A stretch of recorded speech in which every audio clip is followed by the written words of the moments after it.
Welcome to our channel. Today we how to download and build an AWS S3 upload form with React, complete guide step by step clearly.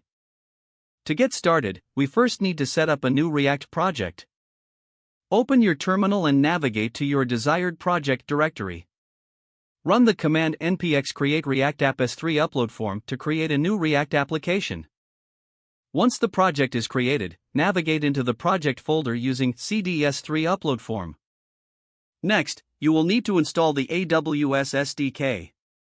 Run the command npm install AWS SDK to add the SDK to your project. Now, let's create a simple upload form. Open the src folder and create a new file called uploadform.js.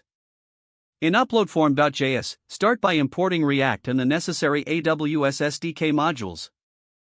Create a functional component called uploadform. Inside the component, initialize states to manage file inputs and feedback messages. Add a file input element where users can select files to upload to S3. Create an onChange event handler for the file input to update the state with the selected file. Below the file input, add a button labeled Upload. When the button is clicked, trigger a function to handle the upload process. Inside this function, configure the AWS S3 parameters such as bucket name, region, and access credentials. Use the provided AWS credentials to create a new S3 instance. Implement the S3 upload function to upload the selected file to your specified S3 bucket.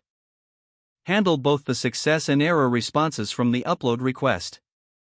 Display appropriate messages based on whether the upload was successful or not. Now, go back to app.js and import your upload form component. Replace the default content of app.js with the upload form component. To test your application, run npm start in the terminal. Your React application should now be running in the browser. Access the upload form and select a file to upload it to your S3 bucket. Finally, confirm that the file appears in your S3 bucket to ensure everything is working correctly. You have successfully built an AWS S3 upload form using React.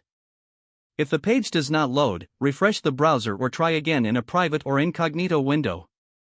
Don't forget to like this video and subscribe to our channel for more step-by-step tech guides.